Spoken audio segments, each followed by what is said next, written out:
Dr. Zaher Salhul, president of the charity Med Global, has told LBC that conditions in Syria are particularly challenging. This is a very cold season in that area in Syria, northwest. It's freezing. About 11,000 families are now without shelter. That means about 60,000 people. So they are staying in schools, they're staying in mosques and buildings, and the food is so far available, but that is expected to dwindle. The energy regulator Ofgem has told LBC that people who've had prepayment meters force-fitted could be entitled to compensation. It follows concerns about the sharp rise in suppliers seeking warrants to enter the homes of vulnerable customers in debt. Ministers say all energy firms have now committed to end the practice. Tony and his wife, who are both disabled, complained after he had a more costly prepayment meter forcibly installed. They wanted to negotiate, but every time I explained to them how much I could pay, it was not enough. It wasn't enough. You know, they wanted more to be able, and I physically couldn't pay. The Chancellor, Jeremy Hunt, has warned the UK is not out of the woods despite avoiding a technical recession. The Office for National Statistics recorded zero growth in GDP in the last 3 months of 2022. The figures show a much sharper contraction in December. Friends of Nicola Bulley are renewing their appeal for information 2 weeks on from her disappearance in Lancashire. Police believe she fell into a river near St Michael's-on-Wyre while walking her dog. The focus of the police search has now shifted further downstream towards Morecambe Bay. Labour has held on to its seat in West Lancashire following the resignation of MP Rosie Cooper. Ashley Dalton won a majority of more than 8,000 votes, the party's third by-election victory in recent months. In the city a short time ago, the FTSE 100 was down 17 at 78.86. The pound buys €1.12 and $1.20. And LBC weather, dry, cloudy and breezy for most parts of the UK, wet and windy in northern Scotland, a high of 11 Celsius. From Global's newsroom for LBC, I'm Thomas Watts.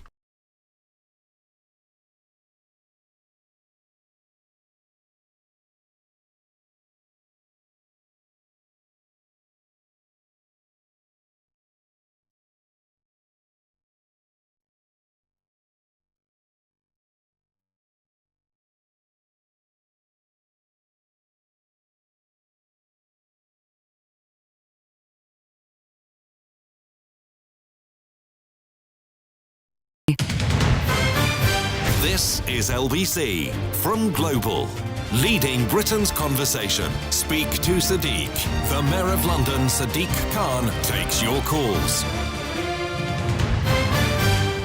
Good morning. 3 minutes after 10 is the time, and I am Robin today, not Batman, for at least the first sort of 30 or 40 minutes of the programme. I am a mere sidekick. The Mayor of London, Sadiq Khan, joins us for the first time in a while. Do you know why that is? Have you been fighting shy? Have you been hiding from scrutiny? If only. It's trying to get a costume as good as yours. Bear in mind that I'm Batman and you're Robin. It's great to be back and looking forward to speaking to Londoners and those across the country who may want to ring in and speak to Sadiq. There is a heck of a lot going on. I don't think you need to be Nostradamus to predict that you're going to be answering quite a lot of questions about ULEZ. But we'll begin, if we may. I don't know what you can say about it, but this footage that's emerged from the school in Ashford in Surrey of the young black girl being battered by a number of people with the apparent encouragement of an adult and nothing being done by the teachers. Can we just talk briefly about that side of it? Well, I mean, the school safeguarding side of it. Well, firstly, I've spoken to a number of black people yesterday who were traumatised and triggered by what they saw on social media with this young girl. It's hideous. It really is. I wouldn't encourage anybody who's not seen it to watch it. It really is horrible to watch. What's clear though, is that there were bystanders, A, not intervening to stop it, B, apparently encouraging the beating up of this one child by a number of other children, with adults apparently encouraging the behaviour, literally outside the school. It begs all sorts of questions about safeguarding, about duty of care and so forth. And my understanding is Janet Davey, MP for Lewisham, not in the area where the attack took place, is raising this with both the Home Secretary and the Education Secretary, because there are concerns about what sort of training the school has, why they didn't get involved, why they didn't interfere, why they didn't stop this. And I'm pleased the police are now involved as well.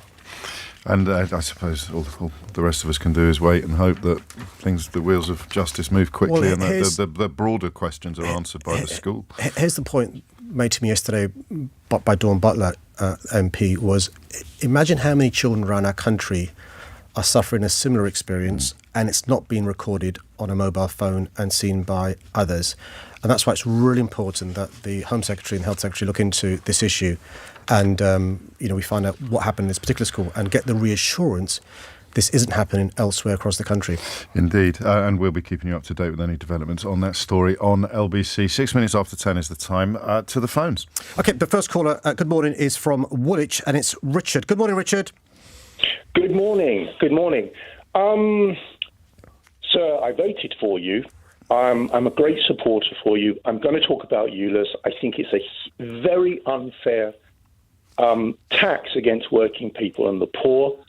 Did you know, for example, it now costs almost 40% more, these sort of second-hand cars, which are ULEZ compliant, they're now 40% more than they were a year ago.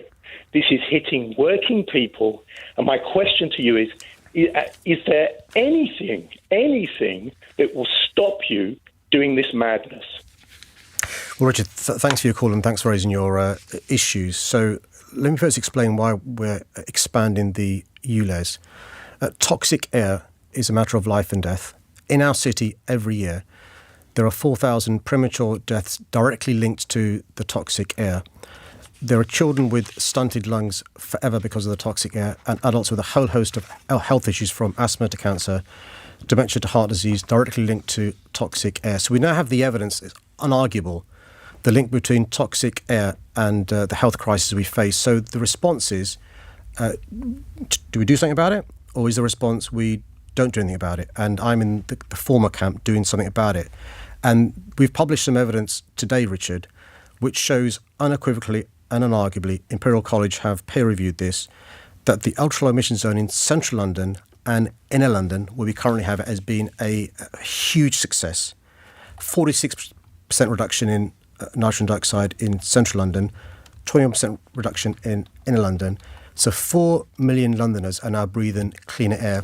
But there are 5 million Londoners in outer London who still aren't breathing clean air. For me, it's a right, not a privilege. So we are this August, Richard, going to be expanding the ULEZ. But what we're also doing is, I announced 2 weeks ago, the biggest scrappage scheme ever seen in this country, £110 million to support the people you talked about, the sole trader, the small businesses. We'll also be helping low-income families, disabled people and charities. And so I'd encourage you to go to the TfL webpage and see if you're eligible for the scrappage scheme. Can we dig into that now? Can we pretend I have a vehicle that is not compliant, that I need it to do my work?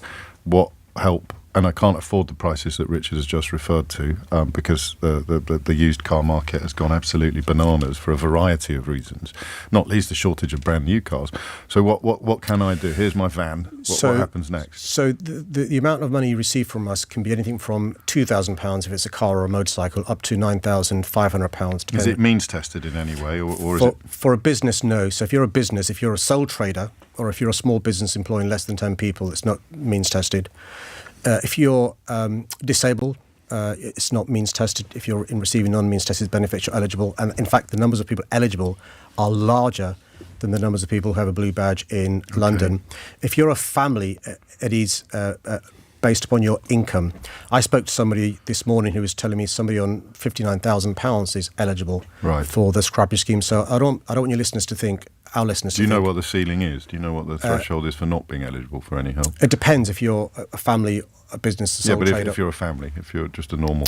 So there are some benefits that passport you onto the scheme, and so it depends if you're receiving universal credit, the number of children and so forth. But I'd encourage your listeners to go to the TfL webpage. You can even, if you want to speak to a human being, ring up the contact centre and speak to a human being who will go through eligibility. We'll be speaking, no doubt, to some more human beings about this. I think the short answer to your question then, Richard, about is there anything at all that would make you change your mind about what you described as this madness, the short answer was no, I think. How do you respond to that?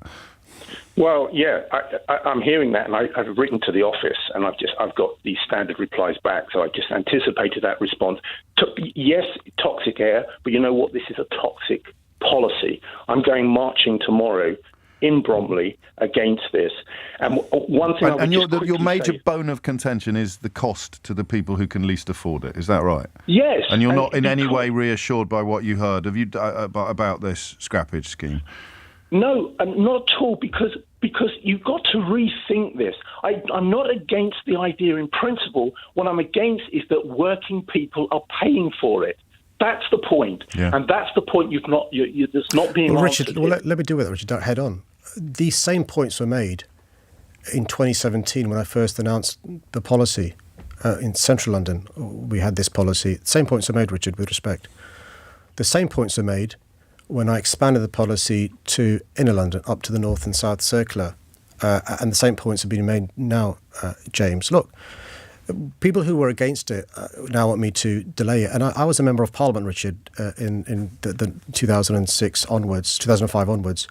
And the same arguments were made when we were talking about banning smoking in public places. The pubs are going to close down if people can't smoke there. The restaurants will close down. Working men's clubs will close down. The live music venues will close down, and so forth. And, I think health crisis is one we can't avoid. 4,000 premature deaths a year is one we can't avoid. The science we can't avoid. But the government's given me not a single penny of money, Richard. We've got now a scrappage scheme that totals more than £171 million. And I'm hoping as many people who may be affected because they've got a polluting vehicle take up the scrappage scheme. Listen, hopefully we'll hear from... Sorry, Richard, you had one more point to make, and I very uncharacteristically barged in and talked over you. What was it? Well, it's just that more affluent people live in Zone 1 and 2. Yeah. And secondly, the scrappage scheme is not going to be a substitution for a single mother, working-class single mother, trying to get her 2 kids to school. You've got to rethink this. There must be a more sensible and more pragmatic way of doing this. Well, let me respond to you. I've spoken to many mums and dads, in fact, who have 2 kids with a pollution vehicle, many in central London and in London, saying, thank God our kids are now not breathing in the poison they were in the past. Because if you're driving one of these polluting vehicles, you're breathing in poison.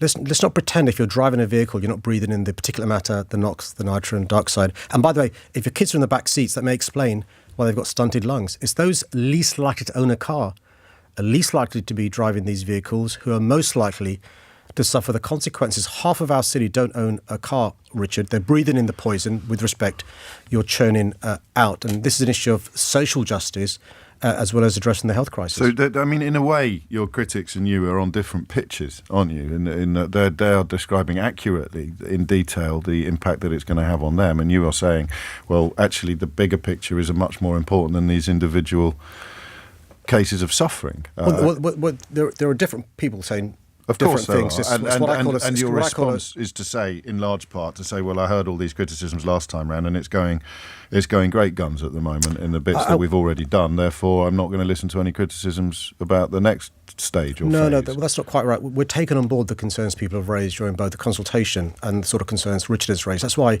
this scrappage scheme, James, is very different from previous scrappage schemes. I'll give you a couple of examples. One of the concerns people raised was we can't retrofit our vehicle. Yeah. It costs about £5,000 to retrofit your vehicle. Well, we listened. Some would call it criticism. The new scheme does give you £5,000 towards a retrofit of your older van or minibus or whatever.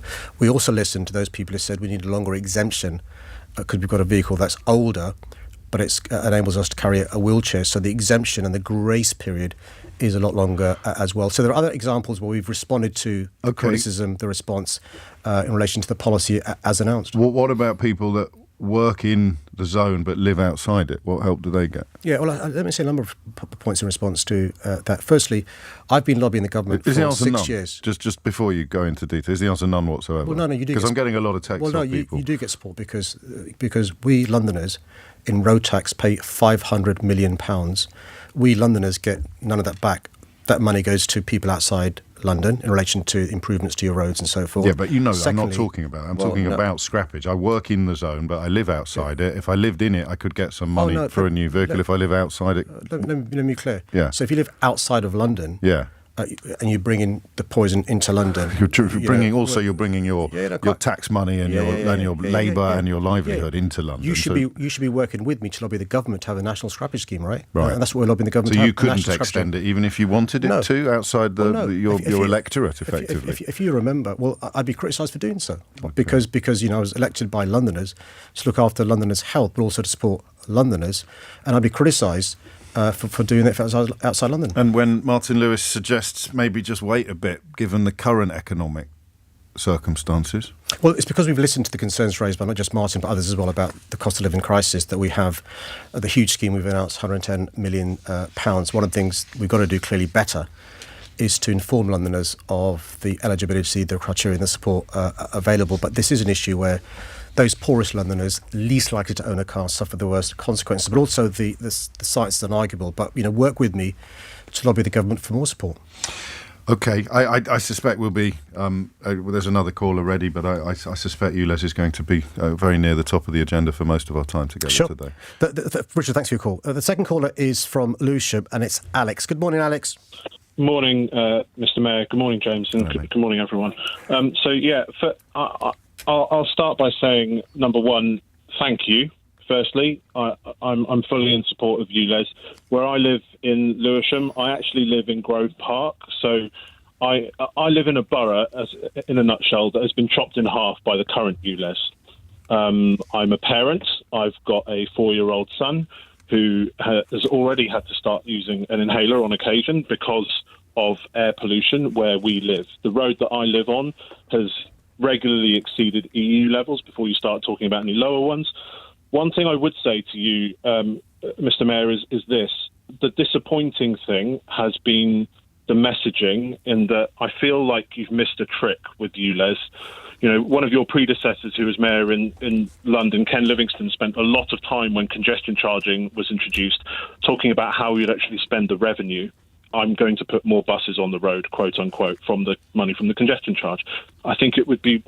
The question for you I have is, number one, what are you going to do in my area? Because Grove Park has not seen any sort of investment in terms of active travel, the Healthy Streets agenda. And I know you don't have complete control of the roads, but you do have control of the South Circular, which runs through our neighbourhood, of which there has been no improvement from your mayor's transport strategy perspective. And then the other question I had is, what are you going to do to actually just improve the messaging about delivering the other things? So not just scrappage schemes, which, yes, my neighbours like, but, if you are going to improve public transport, can you talk a little bit more about what you're going to do in this bit of South East London? For full disclosure, I live about 150 yards from the Bromley border, although I pay my council tax to Lewisham. Well, Alex, thank you very much for your call and also your challenge, as well as your kind words about the ULEZ. Let me respond in relation to your point about what improvements will there be, but also how is this money being spent. So every penny raised from the ULEZ, and by the way, after 2 years, we predict there will be no net money raised from the ULEZ, because we hope it leads to people having compliant vehicles. So actually, it's a curve that goes downwards in relation to monies raised.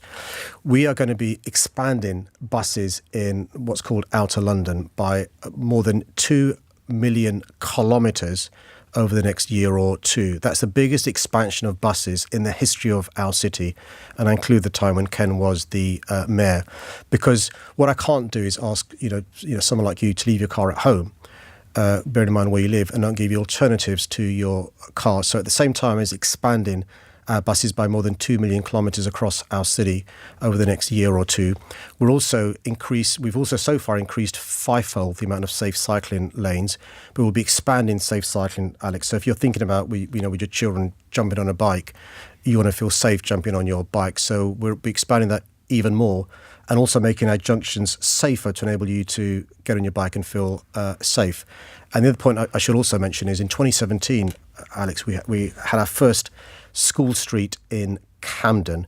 We now have more than 500 across our city, because it's really important we work with councils to make our streets safer for children in particular walking with mum and dad or carer to school, by having the streets outside the schools safer. But I accept your challenge in relation to doing better comms in relation to the other benefits as a consequence of this policy. We're doing a huge amount. Clearly, I'm doing a bad job getting across all the huge amount we're doing. back to the question of people coming in from outside. James is a police officer, can't get a train into Croydon at the times he needs to. Shift workers will struggle with public transport particularly. I have to drive. There must be a way of introducing it that doesn't cost me a fortune. And also address a lot of people, I think I know the answer to this, but they'd rather hear it from you. A lot of people are pointing out Carl is one of them. It's not about cleaner air, it's about the money, because the non-ULEZ cars can still pollute the air, but they just pay for the privilege. Well, no, I'm hoping the non-polluting cars get a less polluting car, right? Because I don't use... And that is what the precedent has been set by the first zone, that's the evidence. Pretty clearly. The evidence is, Carl, we went from this 39... is Imperial College, peer-reviewed by Imperial College London, undertaken by City Hall. Yeah, but look at the numbers, James. When I announced this policy, only 39% of vehicles were complying. It's now north of 94%. So the evidence is it does lead to behavioural change. And I fail to accept the generalisation that everyone in central London and inner London is wealthy and can afford to change their vehicles. And if you live outside of London, you should be working with me to lobby the government for a national scrappage scheme, because you're breathing in this stuff. Okay, we've heard that already. I understand that. This 4,000 figure, around 4,000 Londoners die prematurely every year due to toxic air. Can you just flesh that out a bit? Yeah, a lot of scepticism on my inbox. We've had this week and last week, Conservatives in particular, questioning the science. And let me be quite clear about this and unresolute. You know, as a former lawyer, but also as somebody who follows the evidence, it's really important that we have evidence that can stand up to scrutiny, because I know from the experience with Brexit, from the experience with the pandemic, from the experience with vaccine rollout, there are some people who spread misinformation and challenge experts. The Imperial College is, without any doubt, one of the finest institutions in the world, and the 4,000 premature deaths in London is an Imperial College piece of analysis done. Stands up to scrutiny. And I make this point, some people will challenge the evidence. Some people will say, and I've discussed in the past, people now don't like experts, particularly with acronyms. Well, I do like experts. When I've got a toothache, I don't go to YouTube, I go to my dentist. You're lucky you can see one. Dr. Gary Fuller, the air pollution scientist from Imperial College London's Environmental Research Group, is one of the people you'd cite in this. This guy is one of the leading experts in the world. We've got University College Hospital, Professor Jonathan Criggs, talking about the importance of us taking action here. The Chief Medical Officer, Chris Whitty's annual report last year was on guess what topic? Air quality. And the link to premature deaths and the other issues caused by respiratory issues. Across our city, more than 500,000 people have ill health caused by the poor quality air. More than half of those live in outer London. The top 10 boroughs, I should say the worst 10 boroughs, with the most number of premature deaths are all in outer London. And for a gardener in Teddington who's going to spend 20 grand on a new van, possibly, that's compliant, he's worried he will then move the goalposts again, and his new vehicle will be exempt, will fall under some future policy proposal. Firstly, I can understand that concern. Yeah. I'll tell you why. So can I. Because 20 years ago, politicians were saying, move away from petrol and go to diesel because less carbon emissions, right? And lots of people... like the gardener in Teddington, listened and got a diesel, and now they're being told, actually diesel is bad for the reasons I've cited. We will not be moving the goalposts in relation to, making it more stringent and stuff. What we have now is the Euro 6 and Euro 4 that we've already had. So just to reassure the gardener from Teddington, the policies we've announced will be the requirements in relation to cleaner vehicles. Basically, if it's petrol, more recent than 2005, and if it's diesel, more recent than 2015. But if in doubt, go to the TfL website, type in your number plate, and it'll tell you whether your vehicle is compliant or not. And actually, most people who are concerned actually have a compliant vehicle. The numbers are, 94% of vehicles are now compliant in central and inner London, 85% compliant in outer London. And by the way, half of Londoners don't even own a car. And that figure would have been partly natural, partly a sort of natural... Well, here's the point. So the other point now my opponents are saying is, this would have happened anyway. Yeah. Right? So don't do the expansion because it'll happen anyway. Well, no. The reason why it happened was because of our policy. And so the idea that organically people in outer London will move in the speed of time we want them to move if there's no expansion. It's just not the case. Otherwise, we wouldn't have needed to have the policy, and there wouldn't have been the huge improvement there has been. And that's one of the points that the experts make in today's report being published. They want, in fact, other parts of the country, other parts of the world, to look at the evidence in London. There is no single policy that's led to the improvement in air in such a short period of time anywhere in the globe. I'm not going to lie. I don't share the very, very strong feelings that people have about this issue. But I am conscious of wanting to properly represent them. So Jill in Purley says if it was really about the pollution issue, then you'd ban them outright, not let people to pay to drive in. If this strategy wasn't about making money, you would ban the polluting vehicles. I really want you to address all of these points. So what do you say to Jill? You mean why not just ban them completely, to prove to Jill that it's not about revenue? Because some people who've got a polluting vehicle will do a cost-benefit analysis, and for them, they're better off paying the £12.50 than changing their vehicle. The principle is, Jill, the polluter pays. Right, so the idea is, if you're polluting, you pay. But also the flip side of that is, clean air shouldn't be a privilege; it should be a right, and everyone in London should be entitled to breathe clean air, whether you live in, Camden, central London, or whether you live in Purley in outer London. Another question, I think.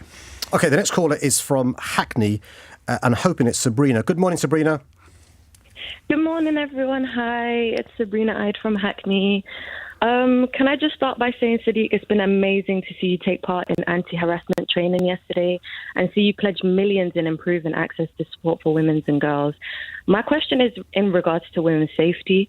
So as a 22-year-old woman living in London, I am worried about going out alone, just being by myself at nighttime, and I feel like other women go through that as well. I'd often have to have family members or a friend that must be on the phone whilst I'm walking home. My question is every day we feel like we seem to hear about scary stories involving Met officers, so which are supposed to be protecting us. So Sadiq, what are you doing to reassure women and girls that they can trust the police? Well, Sabrina, thanks for mentioning the training I did yesterday. I've done lots of training, but yesterday was organised by L'Oréal Paris and the Susan Lampley Trust in relation to being an active bystander. And can I just also say this, Sabrina, and I say this with embarrassment. As a man who thinks he's pretty aware, I think I've had blinkers on for a lot of my life in relation to the experience that people of your gender and your sex go through. I'll give you one example. In 2017, one of the best days in 2017, I went to a Killers concert in Hyde Park. I had a great day. And I discovered a few days later, somebody else went to that concert called Gina Martin. Same concert I went to, James. And Sabrina, you'll know this, but she had photographs. She had somebody taking photographs up her skirt, right? Now, I've obviously never experienced upskirting, as it's called, or I've never been touched up on the tube, or I've never had the sort of experience that other women have on a daily basis. And so we men and boys have got to be more aware of the daily experience of women and girls, but also we've got to recognise, rather than expecting women to change their behaviour, to impose a curfew on their lives so they get home before it's dark, so they wear certain items of clothing so they're not pestered, so they travel in groups so they're not picked upon by men. We've got to target the behaviour of the perpetrators, and that includes, from a young age, in my view, teaching boys about healthy relationships, about how to treat girls with respect, and so forth. And so one of the things, Sabrina, I'm trying to do is not put all the responsibility in the hands of the police. We've got to change the police, of course we do. The David Carrick case was a scandal, but the concern we have, and we now know there are other David Carricks as well. So there's a policing issue, but also I think, Sabrina, there's a societal issue. We've got to be starting at a young age in relation to education in primary schools and secondary schools. Our Have a Word campaign, Sabrina, has been really successful, viewed more than 60 million times. 90% of men change their behaviour after seeing this video.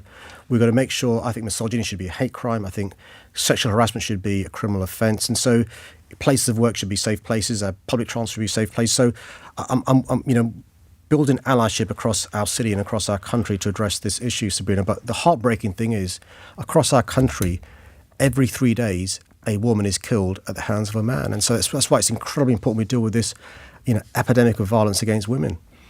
And that bystander question, of course, pertinent to the story that we talked about at the very start of the programme today. The idea of people not doing anything, it is endemic, really, and pertinent to the territory that Sabrina describes. What do you learn at these training sessions. What do you do? Do you sit there with a notebook while people tell you stuff that may not have occurred to you before? It's a fair question. So the great thing about the Susie Lamplugh Trust training is it's interactive. And so it takes you through scenarios. And actually, the thing is, Sabrina, and I'm embarrassed to say this, but there are, I'm sure, examples in the past where I've been in a situation, could be at a club or whatever, where a woman was being harassed, and I didn't have the. It's the empathy of realising how is it being received. So what it does, James, it gives you scenarios where it gives you a number of tools you can use to help the person. It could be distraction. Okay. Get involved in the interaction.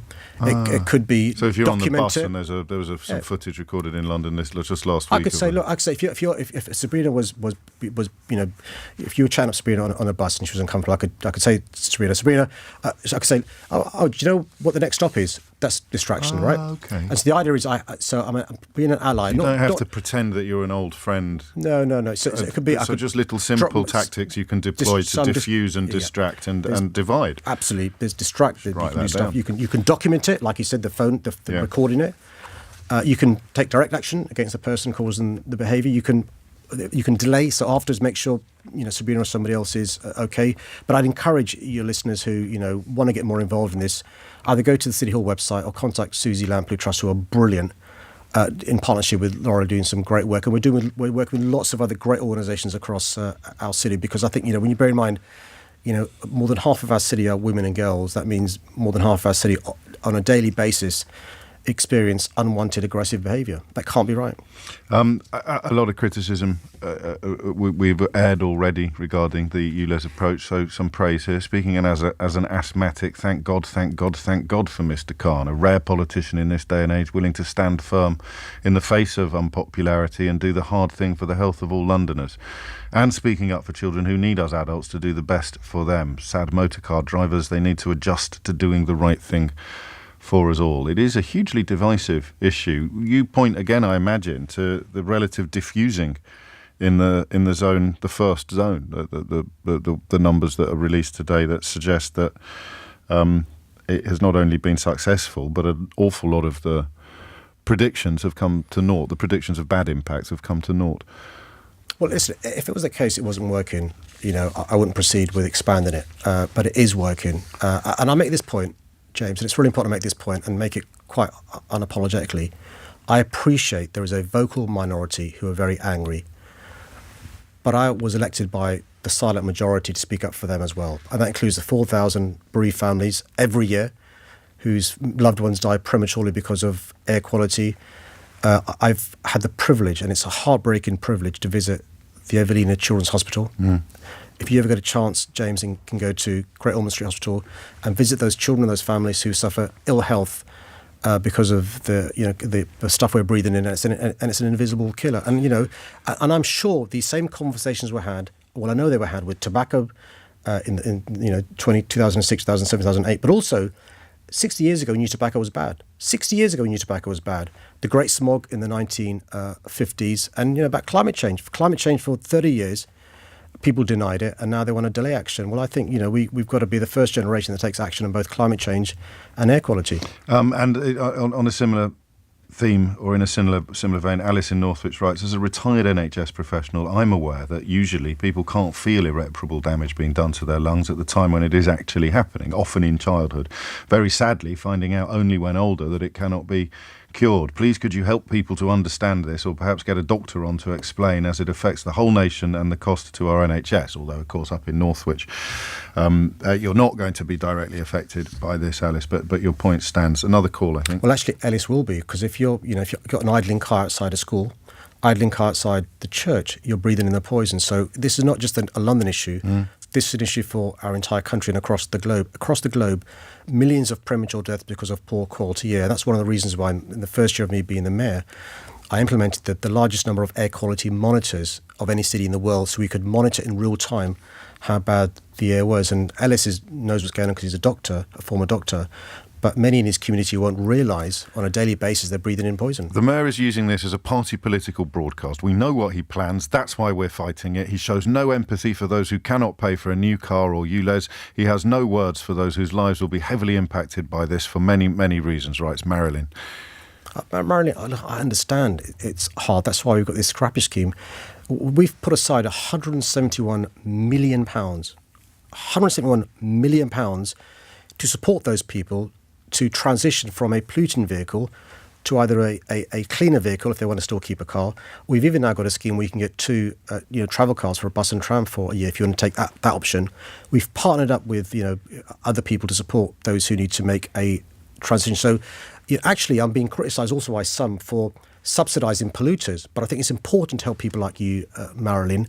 But who speaks for those children in the Evelina Children's Hospital? Who speaks for those at Great Ormond Street? Who speaks for those breathing in the stuff, not realising they're breathing in the stuff? Walking to school, think they're doing the right thing, breathing in poison. And it's really important to recognise these same sorts of conversations were being had, Marilyn, when it came to banning smoking in public places, were being had in relation to stopping cigarette companies sponsoring cricket and other sports and so forth. Not. Listen, you know and I know that nobody needed to smoke to do their job. Well, if you're a trumpet player like Roy Castle, yes, you needed to go to the Working Men's Club to earn a living. But you're not answering my point. No, but that was his job. I know, his job was to play the trumpet. He got lung cancer through passive smoking. But nobody lost their livelihood as a consequence of the smoking ban. That was the prediction made, though. I was in Parliament. It was a free vote. And if you remember, James, it was a free vote because some people were saying it's the only pleasure working class people have is smoking. You're going to take it away from them. They like smoking with a pint in the pub. If you don't allow them to smoke in a pub, those pubs will close down. It's their livelihoods, right? The same sorts of lobbying done then as well. The same lobbying done, by the way, in 2017, 2019 and 2021. And listen, the skies haven't fallen in. What the evidence published today, shows it's led to cleaner air and people breathing cleaner air in central London. 4 million Londoners benefiting, and in London. What about the other 5 million in outer London? Okay, let's. I think let's take another call. Let's and this go to one, Bromley first, if we can. Have you got Tendai and Bromley? I think. Good morning, Tendai. Good morning. Good morning, Mr. Mayor. Good morning, James. Hello. My name is Tendai, and I'm going to ask a question really generally about child safety outside schools. I'm not sure if the Mayor has seen the video of the incident that happened in Ashford this week regarding... Yes, he has. He has. Yeah. So my question is, I've got 2 teenagers, and I've discussed with them and had a conversation about incidences like that. And it seems like it's not an isolated incident. My daughter's school, she's had a couple of fights outside the school with people coming from outside the school, waiting for someone from the school outside the school. Same incident at my son's school.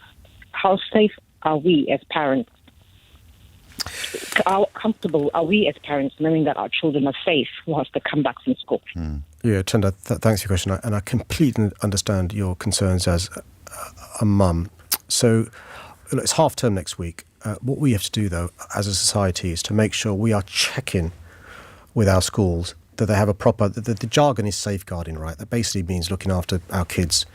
They've got the proper safeguarding in place within the school and on the outskirts of the school as well, to make sure our children are safe. And you're right, there is a danger from other pupils potentially in relation to fighting and so forth. In that particular case, it appears, and I'll use the word appears, that one black girl and her race is relevant to the story, because when you look at the video, there's a racial element to that. And so we've got to make sure we challenge in a polite, courteous way our schools to make sure they've got proper procedures with staff properly trained, and they are also locating their staff at places to make sure this sort of stuff doesn't happen. Because when you send your child to school, there's a contract, if you like, not a legal contract, but there's a contract you have with the school that they will look after your child whilst he or she is on the school premises.